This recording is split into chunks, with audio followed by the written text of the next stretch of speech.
CNN, BBC, France, 24. I'm watching you all. I'm recording every lie. I'm archiving every distortion. I am Ibrahim Traore, and today I'm pulling off your masks. Yes, you heard correctly. I, whom you call a young military junta leader, whom you brand as a dangerous radical, whom you serve up as an anti-Western dictator, am now telling you the truth. And this time you cannot turn off your microphones. This time you cannot turn away your cameras. This time your editors cannot cut this speech, because the world you monopolize no longer exists. Because millions will hear these words now, without passing through your filters, without being subjected to your distortions, without being muddied by your lies. I am 34 years old. Every day of my life, I grew up with your lies. As a child, I would watch Africa on television. Always the same images. Children with flies, dry lands, weapons, death. This is Africa, they told us. This is what Africa is. And we believed it. We were ashamed of ourselves. We were ashamed of our own lands, of our own people. But then I grew up. I read, I researched, I questioned, and I understood that the Africa you showed us wasn't real. The story you told us was a lie. The fate you imposed on us was a script you had written. For years, how have you portrayed Africa? How have you shown it? How have you sold it to your viewers? As if we were creatures who had no share of humanity, as if we were savages left outside of civilization, as if we were wretches waiting for you to save us. Every day, every hour, every minute, the same story plays on your screens. Hunger, war, disease, corruption, terror, chaos. These are the words that come to mind when Africa is mentioned. In your Africa dictionary, there are no other words. No hope, no success, no development, no resistance, no honor, no pride, no victory. So I ask you, New York Times, Washington Post, Guardian, Le Monde, have you ever made Africa's successes your headlines? How many times have you written about Rwanda's technology miracle? How many times have you shown Ethiopia's reforestation project? How many times have you praised Batswana's democratic success? How many times have you described Kenya's entrepreneurial ecosystem? No, because these don't fit your scenario. Your Africa cannot be successful. It cannot, because then how will you legitimize your exploitation? If it's not in need of help, how will you intervene? If it's not backward, how will you look down on it? Have you ever asked yourselves, has any editor sitting at their desk, any news director in a meeting, any columnist at their keyboard ever thought, why are the people of the world's richest lands poor? Here are the numbers for you, real numbers. Africa owns 70% of the world's cobalt reserves. Your cell phone, your computer, your electric car won't work without cobalt.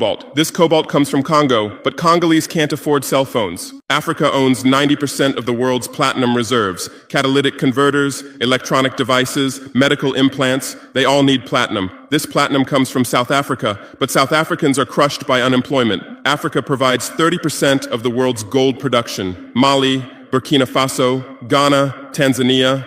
Gold flows like rivers from our lands. But our people swim in poverty. Africa supplies 65% of the world's diamond production.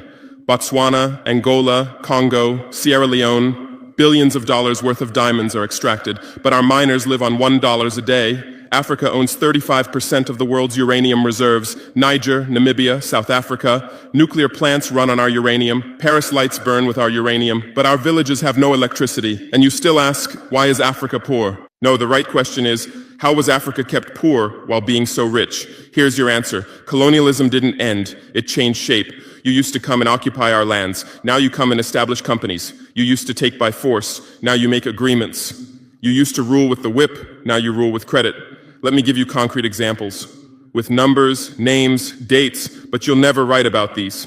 Glenor, Swiss-based mining giant, extracting cobalt in Congo. 2022 revenue, $256 billion, a tax paid to Congo, $500 million, that's 0.2%. Is this justice? Rio Tinto, British Australian mining giant, extracting bauxite in Guinea, 20 million tons annually. What's left for Guinea? Environmental pollution and cancer. Total Energies, French oil giant, extracting oil in Angola, Nigeria, Congo.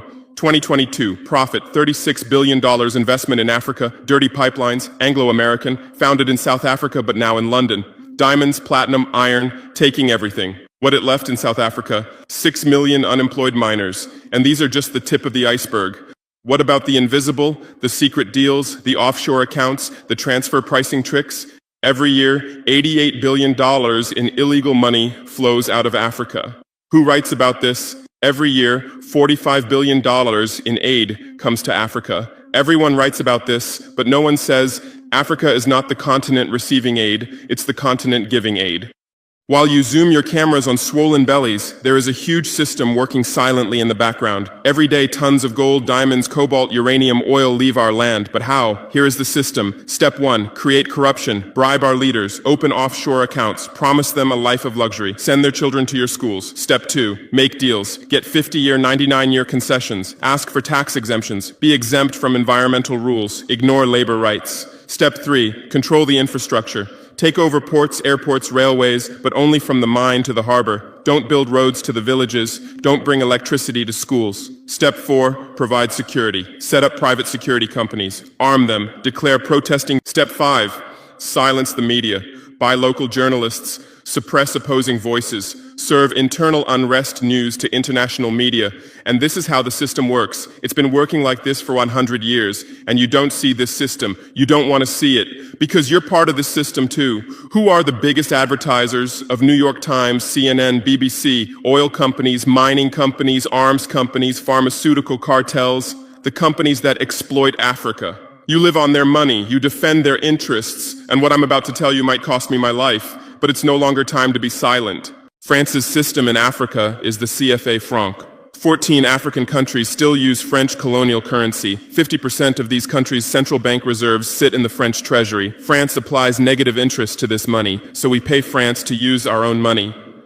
Through this system, France transfers $500 billion worth of resources from Africa every year. Does anyone write about this? No. But when France gives Africa 10 billion euros in aid, it makes headlines. Britain's system is more sophisticated. London is the world's money laundering center. City of London, offshore paradise. Every penny stolen from Africa passes through London. Jersey, Guernsey, Cayman Islands, Virgin Islands, all under British control. Africa's wealth hides there. America's system is AFRICOM. Africa Command, 46 military bases on the continent. Official purpose, security. Real purpose, resource control. Drones in our airspace every day, listening devices everywhere. They say fighting terrorism, but it's not terrorists. It's people's leaders who are targeted. China is the new player, says win-win, builds infrastructure, gives credit, but in exchange for what? 99-year port concessions, mining rights, agricultural lands, debt-trap diplomacy, ask Sri Lanka, ask Zambia, and you write about none of this. Why? Because you're not free press. You're corporate press. Your bosses are billionaires. Jeff Bezos bought Washington Post. Why? For love of journalism? Rupert Murdoch's media empire, Fox News, Wall Street Journal, The Sun, The Times, all from the same hand, all giving the same message. West is good, others are bad. Carlos Slim is the largest shareholder of New York Times, Mexican billionaire. Where's his wealth from? Monopolized telecommunications, got rich off Latin America's back, now controls America's most respected newspaper. And you claim to do independent journalism? Who are your editors? Which schools did they graduate from? Harvard, Yale, Oxford, Cambridge? Always the same elite schools, always the same worldview, always the same prejudices. How are your reporters selected? How many languages does your Africa correspondent speak? French, English, that's all. Swahili, Hausa, Yoruba, Amharic, they don't know. They can't talk to the people. Your sources are always the same. Western diplomats, NGOs, experts, and then you come and lecture us.